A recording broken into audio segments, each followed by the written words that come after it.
भाभी, आपने ये क्या प्रेस की है? मैं इन सिलवटों से भरे कपड़ों में कॉलेज जाऊंगा। सोनू चिल्लाते हुए बोला। वो कल प्रेस वाला नहीं आया था, मैंने कर दी थी। बीच में खुशी उठकर रोने लगी थी। जब से खुशी आई है, आपके पास एक ही बहाना रह गया है, खुशी का। देवर के मुंह से ये सुनकर रीना हतप्रभ रह गई। वो सबको खुश रखने की कोशिश करती है। वैसे प्रेस सोनू भैया भी कर सकते थे। घंटों क्रिकेट मैच देखने में जाया कर देते हैं, पर जब काम की बारी आती है तो पढ़ाई याद आ जाती है। रीना कसमसाकर रह गई, कुछ बोल ना पाई। तभी प्रीति की आवाज आई। भाभी, नाश्ता तैयार हो गया क्या? मेरा ऑफिस जाने का टाइम हो गया। दौड़ती भागती रीना किचन में पहुंची। दोनों ननद देवर को नाश्ता परोसा था कि रोहन की आवाज गूंजी। रीना, खुशी रो रही है, आकर उसे संभालो और यश को भी तैयार कर दो, उसकी स्कूल बस छूट जाएगी।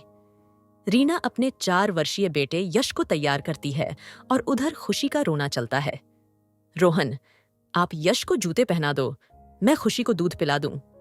रोहन ने सुनकर भी अनसुनी कर दी और बाथरूम में नहाने चला गया। आजकल तुम्हें क्या हो गया है? कोई भी काम समय पर नहीं होता है।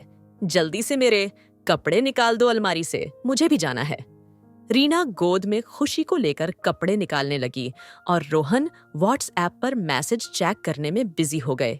अरे, ये वाली शर्ट नहीं, वो व्हाइट वाली निकालो, आज बॉस के साथ मीटिंग है। तुम्हें कल रात को बताया था, भूल जाती हो। रोहन खींचते हुए खुद ही शर्ट निकालने लगा। रीना सब भूलकर 3 माह की अपनी बेटी को संभालने लगी।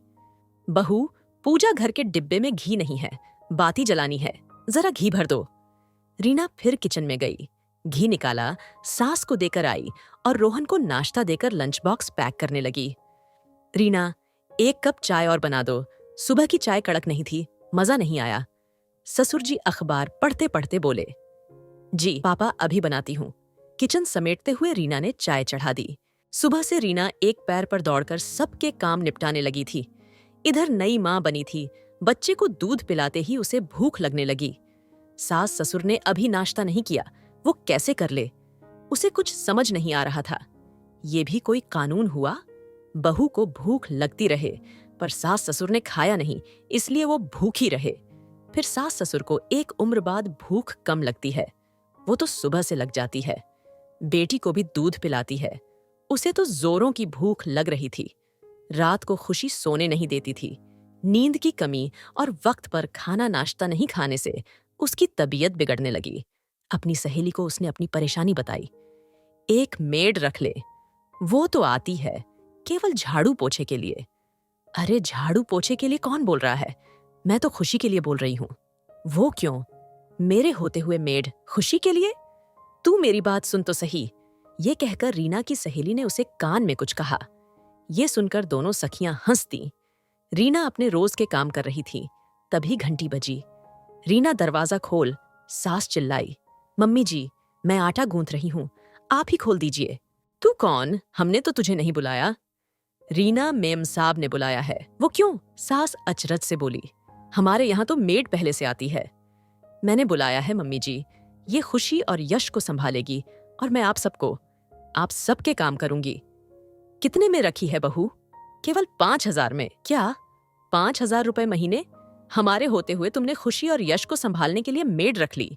बड़े पैसे उछल रहे हैं। अपने पति की कमाई यूं उड़ाते हुए शर्म नहीं आ रही है।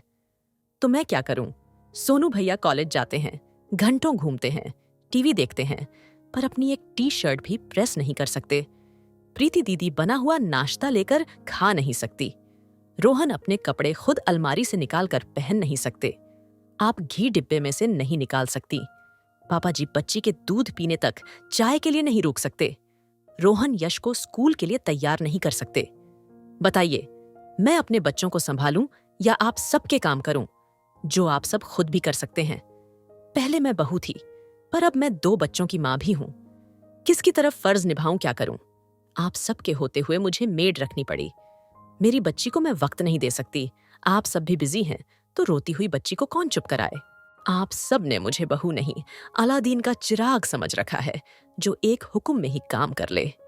मैं भी इंसान हूं, छोटी बच्ची के साथ रात को सो नहीं पाती, कई बार जागना होता है, यश को भी संभालना होता है। आप सबको चाय, दूध, नाश्ता, कपड़े सब हाथ में चाहिए।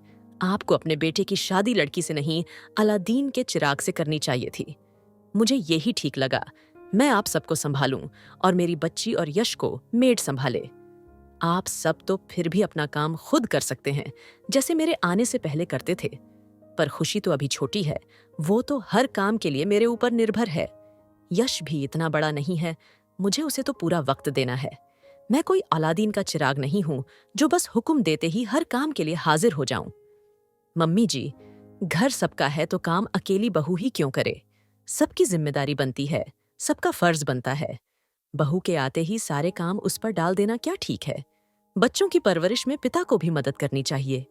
एक अकेली औरत क्या क्या करे? आप बहू को रानी बनाकर लाते हैं, गहने, कपड़े, मेकअप के सामानों से उसकी गोद भर देते हैं, पर बाद में वो काम करती हुई नौकरानी बनकर रह जाती है। सबको लगता है बस एक ही आवाज में बहू हर काम कर दे, कभी ना नुकुर नहीं करे, सिर झुकाए हुए सबका हुक्म मानती रहे। जब बेटी भूख लगने पर पहले खा सकती है, तो बहू पर भी रोक नहीं होनी चाहिए। उसे भी दर्द होता है, उसे भी भूख लगती है, उसे भी नींद आती है। वो भी एक माँ है, उसका भी कभी जल्दी उठकर काम करने का मन नहीं करता है। आखिर में वो भी इंसान है। कहते कहते रीना चुप हो गई। सब खामोश, चुपचाप खड़े थे। सबको अपनी गलती का एहसास हुआ। सास ने सुबह किचन में हाथ बटाना शुरू कर दिया। थोड़ी बहुत घर की जिम्मेदारी संभाल ली। ननद देवर अपना काम खुद करने लगे। रोहन ने यश को तैयार करने से लेकर बस स्टॉप छोड़ने तक का जिम्मा ले लिया। दूसरे दिन ही मेड हटा ली। रीना अपनी बच्ची खुशी की और यश की अच्छे से परवरिश करने लगी। रीना ने अपनी सहेली को फोन पर धन्यवाद दिया।